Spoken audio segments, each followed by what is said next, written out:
Hey guys, just finished watching Ant-Man and the Wasp. This movie was quite interesting. It was a fun movie. Going into it, it was quite interesting going into this. It was really cool. Excited to see Hope Van Dyne, Evangeline Lilly playing the Wasp and stuff. And it was an interesting movie. Like it was quite fun action film. I guess off the bat, I'm gonna give it maybe a bit of a 7. So it was a fun movie. It was cool. Had a blast watching it. A lot of laughs and stuff. It's just one of those movies to me that off the bat I don't think I'm going to remember this movie too much. Now the ending, oh my god, the ending. The ending was pretty good, but they have a mid-credit scene that's kind of like, wow, you put that in a mid-credit scene rather than just putting that straight up in the movie type thing. But then again, it's one of those things like I could see why they put it in the mid-credit scene, just because the people who leave before that might not get it because they might not watch every single Marvel movie yet, and the people who do stay probably watch every movie and they're going to stay through the credits no matter what type of thing. So I think that was a really interesting idea, doing that and placing it there. And I think it's really going to be cool to see how it plays into Avengers 4. It'd be quite cool to see that and see how things are going to play with all that. And how Ant-Man's going to be involved with all that since of his predicament there. So I think it's really going to be cool to see where things go with all this. I think it was really cool seeing different things happening. All kinds of stuff happened, things that were going on with Janet Van Dyne, and I was thinking like, oh my god, how is she going to play into Avengers 4? So that's going to be cool to see that. How is she going to play into Avengers 4 since she was when we picked her up? The only thing is because they cast Michelle Pfeiffer in the role, there was never really any tension as to whether or not Hank Pym was gonna go and not make it, and him and her would be stuck together in the quantum realm. So I knew for a fact like they're gonna get out of there, because they wouldn't cast someone like Michelle Pfeiffer just for this one movie. I think it's a bit silly to do that. So I think it's gonna be cool to see where things are gonna go with that. And there's a lot of twists and turns with this, with different characters that I didn't really realize that they were gonna be the twists and turns, and that was really cool seeing that, and the different references in this by having Lawrence Fishburne playing Bill Foster, who played Giant Man and stuff, or was it Goliath in the comic books? And in Civil War, Goliath actually gets killed by the robot Thor, so that maybe could be something they could bring in later on, but I doubt we'll see that unless we get an evil version of Thor at some point that Thanos makes with the Infinity Gauntlet in Avengers 4, and then they could kill. But I doubt that we're going to do that if we just got the character brought back. So just first got introduced to the character. So it's really going to be cool to see where things go with all this. I'm excited to see how things kind of continue on, and I like the way things were going with this. And some of them, like Opinion scenes, the Lewis scenes, like that long dialogue and everything, I was getting excited for that, but they showed a bit of it online, and I imagined that I thought it was just going to be part of it type thing, or half of it, but it was just kind of like, oh, okay. It wasn't as good as last time. Stan's cameo was pretty funny in this. Nowhere near, it doesn't beat Avengers Infinity War, not Avengers Infinity War. Well, it's kind of on the level of Avengers Infinity War. Stan's cameo is not as good as Avengers Age of Ultron, where he gets to say Excelsior, or not as good as his cameo in Spider-Man 3, where he gets to say that awesome line to Peter Parker, which I think, what is it? I guess one man can make a difference. Enough said, and he walks away from Peter Parker. That was a great one from in Spider-Man 3.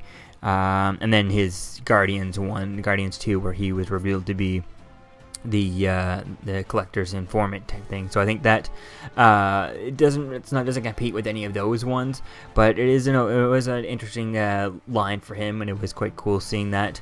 So definitely is going to be cool to see where things go for this. And with the passing of it wasn't in this movie, at least I didn't see it. Hopefully with Avengers Infinity War, hopefully in the end of since Spider-Man's going to be in that, we can have a memory of Ditko type thing at the end of Avengers Infinity War, Avengers 4 credits. That would be nice to see that, just a little homage to him type thing, would be really cool to see. So it's going to be cool to see where things go with all this. Ghost in this movie was interesting. Not really a villain I'm going to remember, but it looks like there may or may not be an opportunity to bring her back. So that could be an interesting idea, having her brought back for different characters, different things. Heck, I think she would be an interesting character now that she's been set up here. If she were to come back, and I'm not sure if the actress. I haven't seen the actress in anything else. I know she's been in other roles and stuff, but I'm not sure if she could pop up on, I think it'd be cool to bring her onto a Luke Cage show or, Iron Fist or even one of the Netflix shows. Like, that would be an interesting character to bring her over there.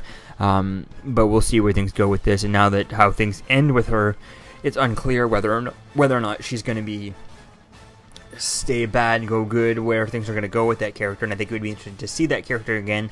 I don't know if they would use it again in the movies at any point, because she just seems like not big enough of a character to really do that, to bring her back again in the movies. I wouldn't want to see her in a movie again, but I wouldn't mind her just using the same villain again in like the Netflix shows or something like that. I think that would be really interesting to see that, and seeing where things could go with that character, and it could be quite fun to see that and to see where things continue on from here. So it's really going to be cool to see where things go with this. Definitely can't wait to see how things turn out. It was really cool seeing Michael Douglas in this one. There's one scene in Michael Douglas where he has a baseball cap and dark glasses on, and I went, oh my god, he looks just like Stan Lee, and it looked really cool. I thought, oh my god, he's gonna bump into Stan Lee or something, but he didn't and stuff. So I could see Michael Douglas could play definitely Stan Lee in a movie if they ever did that Sony secret agent Stan Lee movie. Michael Douglas could probably pull that off. Definitely pull that off. He looks a lot like Stan Lee, so I think that would be cool to see that. But it's really going to be cool to see where things go with this. It's going to be cool to see where the characters go. And it's really, I love the hidden scenes are pretty cool. The after credit scene is a funny after credit scene, not really needed. You can leave after the mid credit scene. The mid credit scene is definitely the most important thing to sit there and watch. But other than that, it was an okay, interesting movie. It wasn't a waste of time or anything. Like I said, a 7, but like, you know what, I mean, maybe even say a 6.5, just because it was a good movie. I had fun, had a blast. Just kind of a forgetful movie. I really don't think I'll be remembering it too much.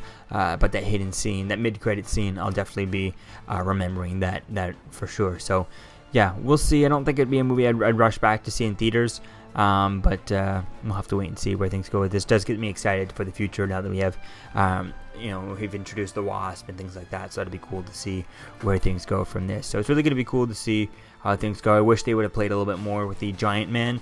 And I hate how I liked how he looked a little bit faster in this movie as Giant Man. It's not like he was, because in Civil War, it bugs me that when you're huge like that, why is he moving so slow? They explain it a little bit in this movie, but I want to get away from that. I want him to just be, be as big as a skyscraper and move as fast as you can when you're regular size, So if you're fighting someone else your height, you can do full on, Daredevil style, Batman style, martial arts and fast punching and all that stuff, instead of taking 15 minutes to throw one punch type thing, So I think it was cool the way they played with that a little bit more, and they're able to explain some of that. But I guess it would be cool to kind of get away from that a little bit, and they kind of did it in here, so hopefully they can do that a little bit more later on. So it's really going to be cool to see where things go with all this, and how this kind of plays within the whole MCU and going into Avengers 4. So let me know what you think, guys, if you saw the movie in the comments below. Try not to keep any spoilers in the comments, but I'll see you guys in the next video. Peace out. Enough said. I'm Captain America, here to talk to you about one of the most valuable traits a soldier or student can have. Subscribing. Sometimes subscribing is the key to victory. Sometimes it leads to very little, and it seems like it's not worth it. And you wonder why you waited so long for something so disappointing. How many more of these? You're still here.